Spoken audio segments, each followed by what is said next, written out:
بسم اللہ الرحمن الرحیم۔ آج طاہر القادری کا متعلق بات کریں گے کہ طاہر القادری نے مسلک اہل سنت چھوڑ دیا ہے یا پھر اسلام چھوڑ دیا ہے۔ اس نے مسلک چھوڑ کر وہابیت یا دیوبندیت کو اپنایا ہے یا پھر اسلام سے نکل کر کسی دوسرے مذہب میں چلا گیا ہے۔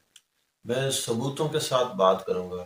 بہت ساری ویڈیوز میں آپ نے دیکھا کہ طاہر القادری صاحب اہل سنت کے عقائد کی نفی کرتے دکھائی دے رہے ہیں، جو کہ خود وہ پہلے بیان کیا کرتے تھے۔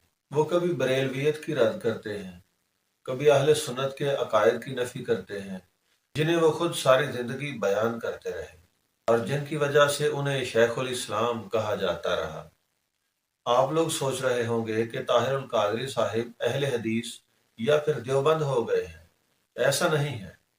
میں آپ کو ایک ویڈیو کلپ دکھانے والا ہوں جس میں ثبوت آپ کو مل جائے گا کہ طاہر القادری نے سنیت اور بریلویت نہیں بلکہ اسلام کو چھوڑ دیا ہے۔ ہم دعا کر سکتے ہیں کہ بہتری آ جائے، اگر تو یہی حالات رہتے ہیں قائم اور اسی طرح مولویوں کے ہاتھ میں رہتا ہے سب کچھ، تو تم بھول جاؤ اس بات کو کہ عمران خان یا طاہر القادری کو انقلاب لے آئیں گے، وہاں کچھ بھی نہیں ہوگا۔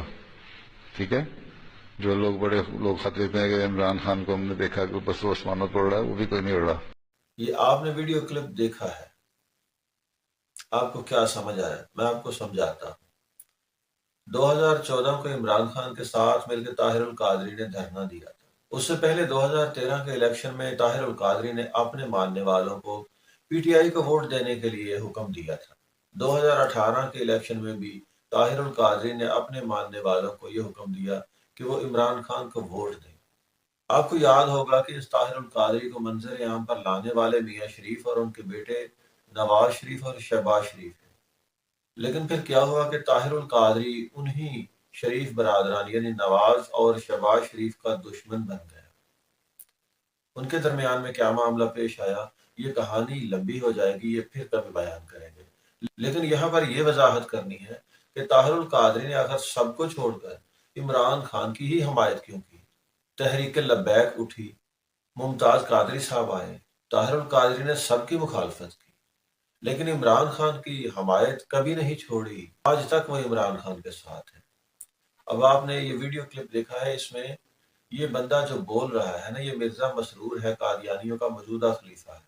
مرزا مسرور کے فالوور جو ہے نا، یہ قادیانی جو اسٹوڈنٹ ہیں، اکثر طاہر القادری کے متعلق سوال کرتے رہتے تھے۔ اس سے پہلے بھی یہ سلسلہ چلتا رہتا اور یہ اس بات کی دلالت کرتا ہے کہ وہ لوگ طاہر القادری کے پیچھے محنت کر رہے تھے۔ اور یہ جو موجودہ ویڈیو کلپ ہے جو آپ نے دیکھا ہے، یہ اس بات کا ثبوت ہے۔ مرزا مسرور کہہ رہا ہے کہ طاہر القادری اور عمران خان مل کر بھی انقلاب نہیں لا سکے اور وہ افسردہ ہے اس بات پر۔ یعنی طاہر القادری تو قادیانیوں کے بڑا خلاف تھا اور قادیانی طاہر القادری کے دشمن تھے۔ طاہر القادری نے قادیانیوں کے خلاف بہت ساری کتابیں لکھی ہیں۔ اسی طرح قادیانی بھی ہر وقت ان کی مخالفت کرتے تھے، ان سے نفرت کرتے تھے۔ اب یہ قادیانی طاہر القادری کی محبت میں کیوں گرفتار ہے؟ آخر کیوں؟ قادیانی تو مولوی کے بہت سخت خلاف ہیں۔ لفظ مولوی کے متعلق ایسے ایسے برے ان کی کتابوں میں جملے لکھے ہوئے، لیکن طاہر القادری بھی اگرچہ مولوی ہے تو پھر وہ طاہر القادری سے اب امید کیوں وابستہ کیے بیٹھے ہیں؟ اس کی وجہ یہ نہیں کہ وہ اہل حدیث اور دیوبند سے متاثر ہو چکے ہیں۔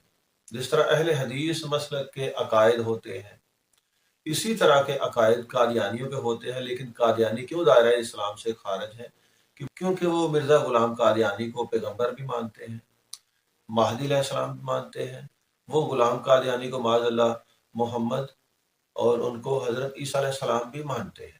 اس لیے قادیانی دائرہ اسلام سے خارج ہیں اور اہل حدیث مسلمان ہیں۔ لیکن قادیانیوں کے جو عقائد ہیں مرزے کے علاوہ، وہ تمام تر اہل حدیثوں والے ہیں۔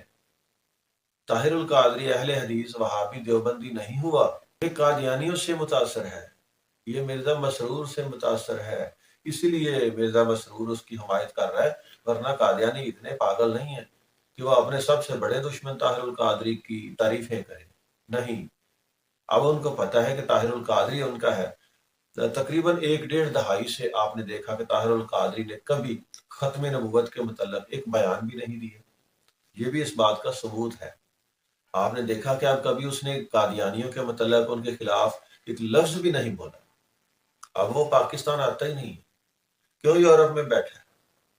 کینیڈا میں کیوں اس نے مطلب پکی رہائش وہاں رکھی ہوئی ہے؟ اگر آپ غور کریں تو آپ کو ضرور سمجھ آ جائے گا۔ اس نے قادیانیت کو اپنانا شروع کر دیا ہے۔ یہی وجہ ہے کہ آج کل وہ اس طرح کے بیان دیتا ہے کہ جی ڈنمارک میں کوئی اگر رسول اللہ کی شان میں گستاخی کرے تو اس کے اوپر جرم ثابت نہیں ہوتا۔ اب وہ نہ رسول اللہ کی عزت اور ناموس کی بات کرتا ہے، نہ وہ ختم نبوت کی بات کرتا ہے۔ اگر وہ حمایت کرتا ہے تو گستاخوں کی کرتا ہے، ختم نبوت کے منکرین کی حمایت کرتا ہے۔ عمران خان بھی چونکہ قادیانی ہے اور اس کی حمایت کرتا ہے یہ طاہر القادری۔ آپ دیکھیے، اگر کسی کو عمران خان کے اوپر شک ہے تو میرے چینل کا وزٹ کریں، میں نے بہت سارے ثبوتوں کے ساتھ ویڈیو بنا رکھی ہیں، ڈسکرپشن میں لنک دے دوں گا، وہ ویڈیو آپ دیکھ لیجئے، عمران خان کا قادیانی شجرہ نسب، آپ کی آنکھیں کھل جائیں گی۔ اللہ تعالیٰ ہم سب کو راہ راست پر رکھے۔ فتنوں کا دور ہے اور یہ سارے فتنے دجال کے لیے کام کر رہے ہیں، کوئی قادیانی ہو، پرویزی ہو، اسماعیلی ہو یا پھر کوئی بھی ہو، ان سے بچیے، سچے مسلمان اور سچے پاکستانی بنیے، اپنے مذہب اسلام کے لیے اور اپنے ملک کے لیے متحد ہو جائیے۔ اللہ تعالی ہم سب کا حامی و ناصر ہو۔ خدا حافظ۔